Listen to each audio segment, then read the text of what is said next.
ఆ యాత్ర చూసి మీరు భయపడుతున్నారంటే ఆ యాత్రకి ఎంత రెస్పాన్స్ వస్తుంది ఇది అర్థమవుతుంది అధ్యక్ష.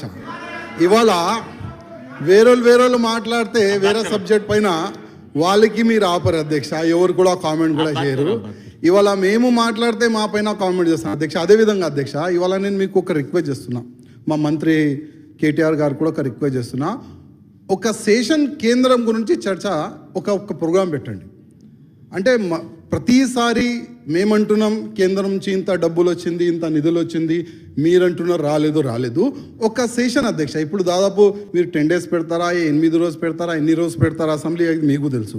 కానీ ఒక్క సెషన్ కేంద్రం గురించి పెడితే అది కేంద్రం నుంచి డబ్బులు ఎంత వస్తుంది అది మీరు చెప్తారు, ఏం వస్తలేదు అది మీరు చెప్తారు, ఎంత వస్తుంది అది మేము ప్రూవ్ చేస్తాం అధ్యక్ష. కానీ ఒక సెషన్ పెట్టండి. ఒకవేళ మీకు అంతా భయం ఉంటే మీకు సార్ ఆయనకి ఇప్పుడు ఇది సబ్జెక్టు ఇవాళ sir subject for discussion is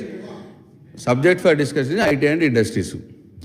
దాని మీద మాట్లాడమండి సార్. ఆయన ఇంకేదైనా చెప్పాలనుకుంటే తమరికి షార్ట్ డిస్కషన్కు సబ్జెక్ట్ ఇవ్వనండి సార్, తమ నిర్ణయం తీసుకోండి సార్. ఇప్పుడు వేరే డీవియేట్ కావాల్సిన అవసరం లేదు సార్. కేంద్రం ప్రతిసారి మనం అసెంబ్లీ సెషన్లో కేంద్రంకి టార్గెట్ చేస్తున్నామంటే ఇవాళ మీ ఎంపీలు కూడా ఉన్నారు అధ్యక్ష, పార్లమెంట్లో వాళ్ళు క్వశ్చన్ అడగచ్చు కేంద్రంకి, సరిగైన సమాధానం వాళ్ళకి దొరుకుతుంది. ఇక్కడ చెప్తే ఏం లాభం అధ్యక్ష, ఇక్కడ చెప్తే ఏం లాభం అధ్యక్ష. ఇవాళ हिंदी में बताता तेलंगाना के विकास में आईटी सेक्टर का बहुत ही बड़ा महत्व बताया गया आज इस विधानसभा में, और मैं शुभकामनाएं देना चाहूँगा हमारे केटीआर जी को कि उन्होंने ये 7-6 साल में आईटी को बहुत ही बढ़ावा दिया है, ऐसा बताया गया डॉक्यूमेंट्स में। अध्यक्षा, मैं तेलंगाना में आईटी और उद्योग क्षेत्र के प्रति कुछ ज़मीनी हकीकत को मैं बताना चाहूँगा। आईटी का रेवेन्यू में डेवलपमेंट हुआ है, लेकिन तेलंगाना सरकार ने जो कोरोना महामारी के दौरान इस आईटी सेक्टर के लिए कुछ नहीं किया है अध्यक्षा। साथ ही साथ कोरोना महामारी के कारण आईटी का जो काम वर्क फॉर होम उसी प्रकार से कार्य हो रहा है अध्यक्षा। आईटी सेक्रेटरी जयेश रंजन जी का ये कहना है कि 12 लाख आईटी कर्मचारी एवं सिक्योरिटी, कैब ड्राइवर्स और कईयों जो लोग आईटी सेक्टर में जो छोटे मोटे जो काम करते हैं अध्यक्षा, वो लोग आज खुद के पैसों पर जी रहे अध्यक्षा। जो उन्होंने सेविंग जो की है उन पैसों पे वो लोग अपना गुजारा कर रहे हैं अध्यक्षा।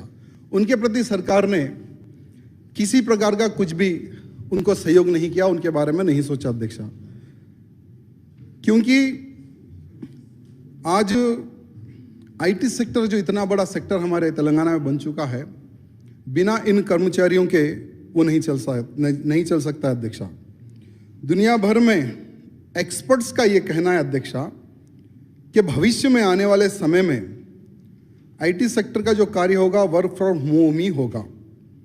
तो इसके लिए हमारी तेलंगाना सरकार एवं हमारे आईटी मिनिस्टर जी की क्या योजना है, आने वाले भविष्य में क्या इसके प्रति कुछ हमने स्कीम बनाई है, मैं आज हमारे आईटी मिनिस्टर जी से पूछना चाहूँगा। आईटी का भविष्य सॉफ्टवेयर प्रोटेक्टर और स्टार्टअप है अध्यक्षा।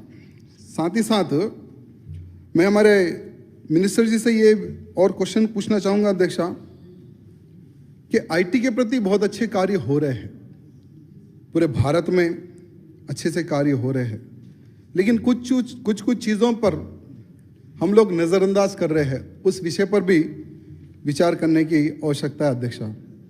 भारतीय स्टार्टअप ने 2021 में 20 अरब अमेरिका डॉलर ने अधिक इन्वेस्टमेंट जुटाए हैं। हैदराबाद में उतना हम नहीं जुटा सके अध्यक्षा। साथ ही साथ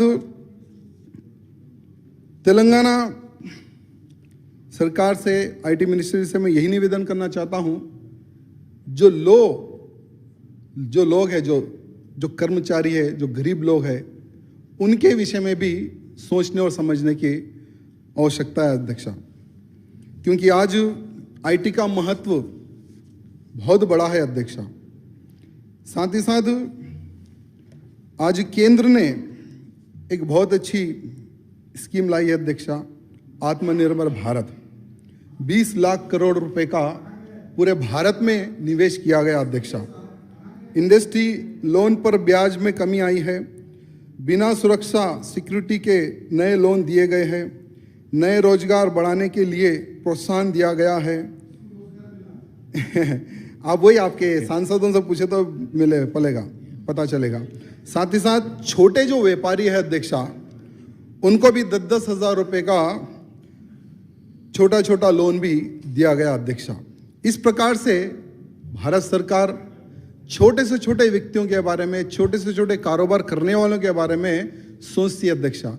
तो वैसे ही मैं आईटी मिनिस्ट्री से ये निवेदन करना चाहता हूँ, जो आईटी सेक्टर के जो नीचे स्तर के जो लोग हैं, उनके बारे में भी विचार विमर्श करने की आवश्यकता है अध्यक्षा। धन्यवाद।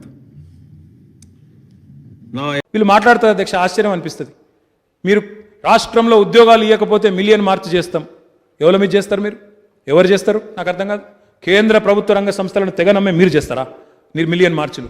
కేంద్ర ప్రభుత్వ రంగ సంస్థలను నమ్మడమే కాకుండా కేంద్ర ప్రభుత్వ రంగ సంస్థల్లో ఉండే లక్షలాది మంది ఎస్సీ ఎస్టీ బీసీ సోదరులకు రిజర్వేషన్ లేకుండా ఇప్పుడు డిస్ఇన్వెస్ట్మెంట్ పెడితే ప్రైవేట్ రంగం వాడు వస్తే రిజర్వేషన్లు పాటిస్తాడా? పిఎస్యూలో అయితే రిజర్వేషన్ ఉంటుంది, ఎస్సీకి ఎస్టీకి బీసీకి. మరి ప్రైవేట్ రంగంలో ఉంటుందా? ఉండదు. మరి అట్లా రిజర్వేషన్లు ఊడగొట్టే వీళ్ళు మాట్లాడతారు అధ్యక్ష? అధ్యక్ష ఇలా మాట్లాడతారు ఎంప్లాయ్మెంట్ గురించి. కేంద్ర ప్రభుత్వంలో ఎన్ని ఖాళీలు ఉన్నాయో తెలుసా అధ్యక్ష? వీళ్ళకి 8,32,000 ఉద్యోగ ఖాళీలు ఉన్నాయి అధ్యక్ష కేంద్రంలోనే. ఇక్కడ తెలంగాణలో ఒక 50-40 వేల ఖాళీలు ఉంటేనేమో లొల్లి. కేంద్రంలో 8,32,000 ఖాళీలు ఉంటే క్యా కర్ రే ఆప్కే సాంసద్? క్యూ నే పూछते हैं वहां पे सांसद में? तो అధ్యక్ష ఈరోజు మాట్లాడాలంటే చాలా మాట్లాడొచ్చు అధ్యక్ష. 48 లెటర్లు అధ్యక్ష. కావాలంటే మా రాజా సింగ్ గారికి పంపిస్తాను, रघुनंदन गारी पंपिस्तानु, माట్లాడండి, आपके सांसदों से बात करो, आपके 4 जो सांसद हैं यहाँ से उनको बोलो कि अपने खुद के कॉन्स्टिट्यूंसी में पहले कुछ करें, पादयात्रा नहीं कुछ काम भी करें। क्योंकि आज हम देखते हैं जो वादा किया गया है एपी रीऑर्गेनाइजेशन एक्ट में, उसी को आप नहीं निभाते हो, उसी को आप ठुकराते हो, और ऊपर से बड़े बड़े बात ఇంకొక మాట ఇంకా చాలా చెప్తారు అధ్యక్ష. వాళ్ళ నాయకుడు చెప్పినారు అధ్యక్ష, 2 కోట్ల ఉద్యోగాలు అన్నారు అధ్యక్ష. 2 కోట్ల ఉద్యోగాలు సంవత్సరానికి అన్నారు. మేమనుకున్నాం ఇస్తారేమో అనుకున్నాం అధ్యక్ష. 2 కోట్ల సంవత్సరానికి పీక్ పారేస్తున్నారు. 2 కోట్ల సంవత్సరానికి ఉద్యోగాలు ఊడగొడుతున్నారు అధ్యక్ష వీళ్ళు, కేంద్ర ప్రభుత్వ రంగ సంస్థలను నమ్మడం ద్వారా. వీళ్ళు వచ్చి ఇలా ఉద్యోగాల గురించి ఆందోళన చేస్తాం, ఇది చేస్తాం, అది చేస్తాం మాట్లాడితే అధ్యక్ష ఏమనుకుంటున్నారు అనేది కూడా ఆలోచన చేయాలి అధ్యక్ష. ఇక చెప్తే ఇంకా చాలా ఉంది అధ్యక్ష, కానీ ఒక్కటి వాస్తవం అధ్యక్ష. ఈరోజు వ్యవసాయ ఉత్పత్తుల్లో నేను చెప్పడం కాదు అధ్యక్ష, వ్యవసాయ ఉత్పత్తుల్లో టాప్లో ఉన్నామని కేంద్ర ప్రభుత్వమే చెప్తున్నది. నిరుద్యోగ నిష్పత్తిలో తెలంగాణ బాటంలో ఉన్నది తెలుసుకోండి. అది మీరే చెప్తున్నారు, మీ ప్రభుత్వమే చెప్తున్నది. సిఎంఐఈ అని ఉంటుంది రిపోర్టు, తెప్పించుకొని చదవండి. ఇందులో టాప్లో ఉన్నాం, అందులో బాటంలో ఉన్నాం. కాబట్టి ఈ విషయంలో మీకు కన్ఫ్యూజన్ ఉన్నా మాకేమీ కన్ఫ్యూజన్ లేదు. ఇంకొక మాటలో తెలంగాణ ఏం చేసింది, కేసీఆర్ ఏం చేసిండ్రు అనేటోళ్లకు ఇది ఒక్కటి సమాధానం అధ్యక్ష. This is the answer. మొన్ననే రిజర్వ్ బ్యాంక్ ఆఫ్ ఇండియా ఒక రిపోర్ట్ విడుదల చేసింది అధ్యక్ష, హ్యాండ్ బుక్ ఆఫ్ స్టాటిస్టిక్స్, దాని పేరేదో ఉంది, handbook of statistics on the Indian economy 2020-2021. Reserve Bank of India మాదైతే కాదు కదా, మా సంస్థ కాదు, మా రాష్ట్రానికి సంబంధం లేదు. వాళ్ళు రిపోర్ట్ ఇస్తున్న విషయం కూడా మాకు తెలియదు. ఇది వాళ్ళ రిపోర్ట్ యొక్క సారాంశం. Telangana state 4th largest contributor to Indian economy.